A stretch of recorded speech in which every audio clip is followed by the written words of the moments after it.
Is the Odyssey truly a success? And why does that question even matter?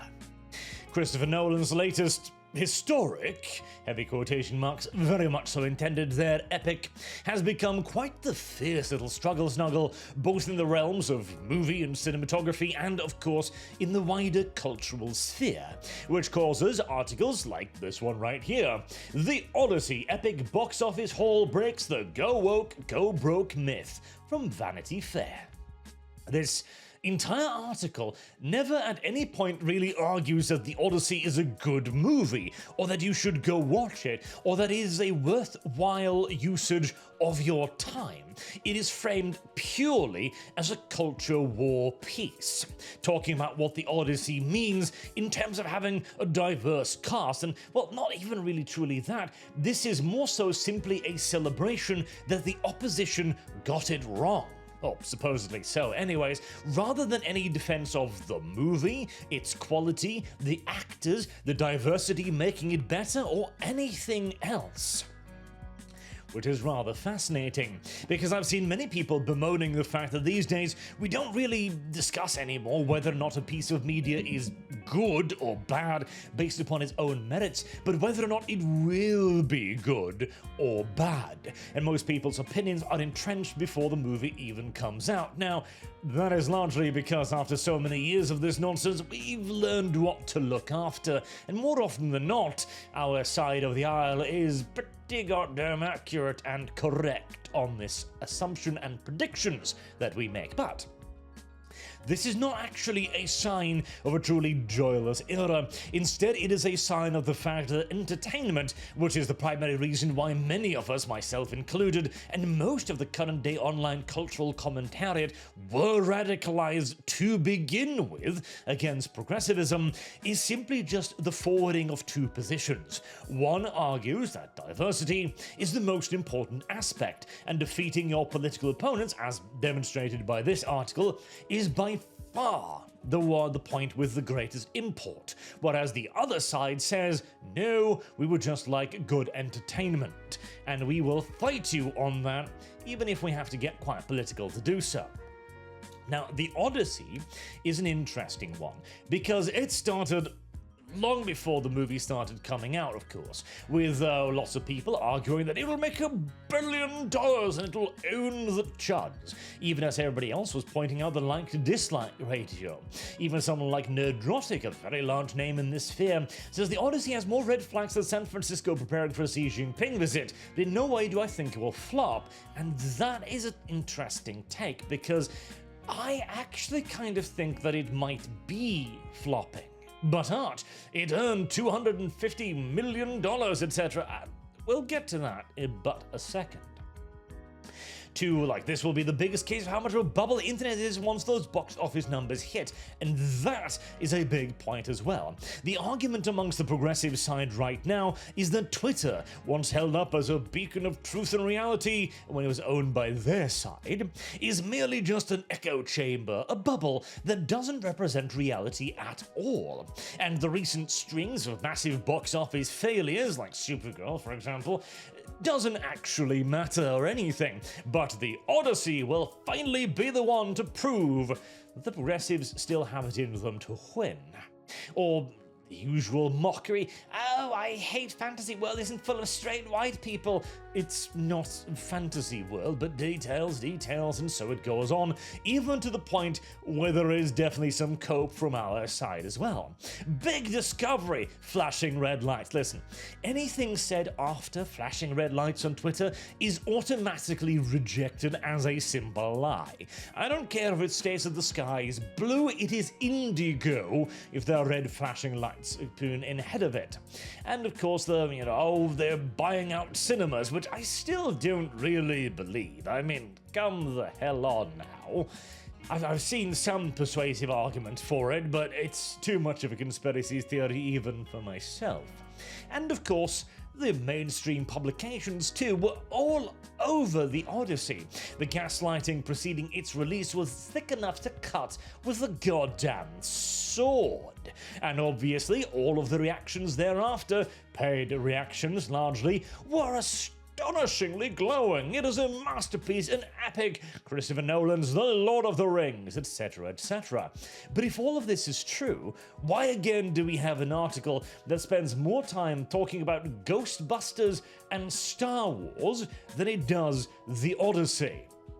Well, this is part of a long-term cope that Vanity Fair itself was, of course, Twitter bans conservatives, blogger who led online abuse about Leslie Jones, one of the actors of Ghostbusters, which was going to be a huge success, beloved by real men who did not at all feel that it ruined their childhood.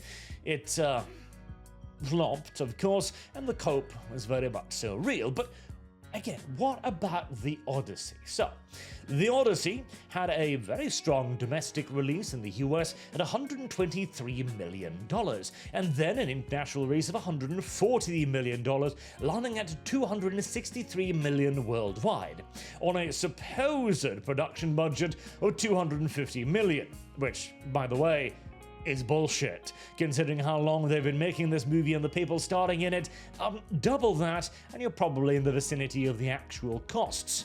And even if we don't do that, marketing budget. So the movie still hasn't earned its keep quite yet, but this number is touted as a massive success, $263 million opening weekend. And if that was domestic, it would indeed be amazing. Many people have pointed out that it's tracking better than Oppenheimer, which of course was another huge release with the domestic opening of $82 million. But Oppenheimer was a very, very, very, very different movie about something honestly rather universally appealing. And one of the largest markets outside of America, which Oppenheimer did quite well, is of course China, $61 million. How do you think The Odyssey is gonna fare in China? Firstly, considering their absolute disregard for Western mythology, and secondly, the blacks and the trannies inside of it, I doubt it'll do particularly well, but already we are beginning to see a little bit of a fallout here, and let me point out another thing. So, the domestic opening of The Odyssey was $123 million, an incredible success, but what if we compare that to another summer blockbuster from last year, Superman, $125 million. So more actually than The Odyssey. Now, you can argue that Superman is a bigger name than The Odyssey, and I would actually argue the opposite in this. Once upon a time, absolutely, Superman was the biggest name ever. He's the second most known character since Jesus Christ, but that was a very, very long time ago. DC is now near synonymous with failure and toxicity and the complete and utter mismanagement of every character they've ever created, with Superman himself being an archetypical example of that.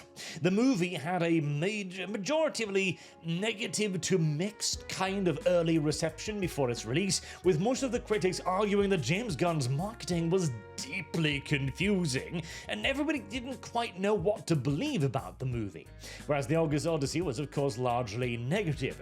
Yet Superman actually earned more in the US. Now, Superman's great failing was a very, very, very, very weak international market, and The Odyssey is probably gonna have a stronger one, but how much stronger will it be? At this point, the qualifications for The Odyssey to be a true success is basically the breaking $1 billion mark, to be Christopher Nolan's biggest success ever, and I don't think it's going to. So, I'm going to go out on a limb here. My prediction is that it's going to do fine, relatively speaking. It's probably going to earn like $500 million. I think it's probably going to end up in the ballpark, in fact, of Superman, which is now considered largely both by the majority of the audience and by DC themselves to have probably been a failure. And here's the thing as well. The box office is only part of the message.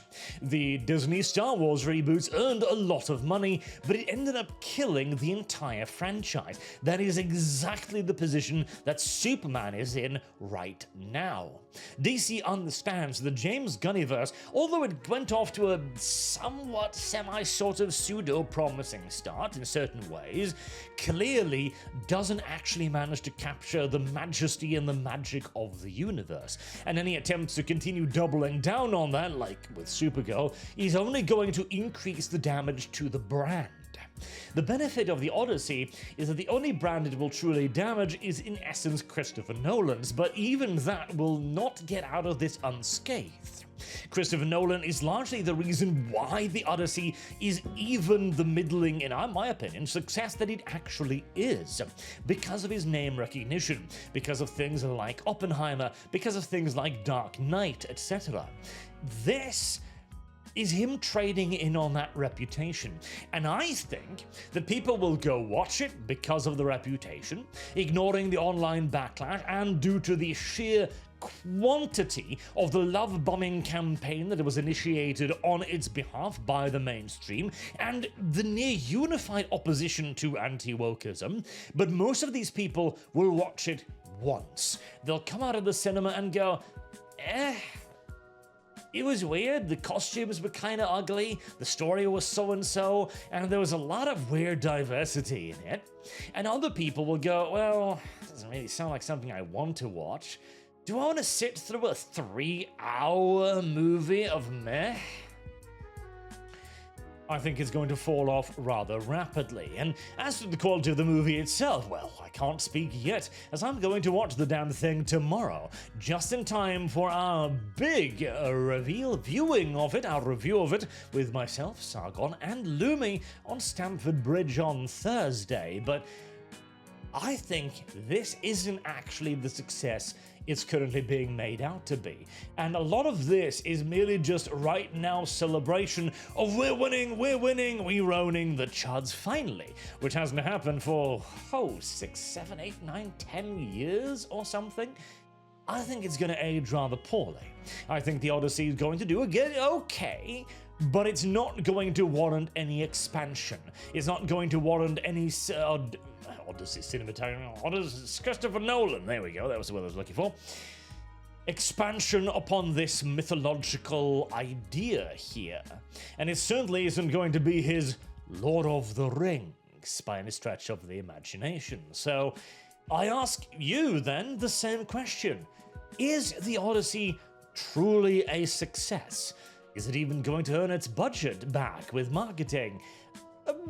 Just barely so, I'd estimate, but not much beyond that. And is all of the critics going to grow rather silent in a month's time? I very, very much so believe so. Until next time, then, thank you all very much for watching. I have been Arch, and I hope to see you all again soon. Till then, have a good day.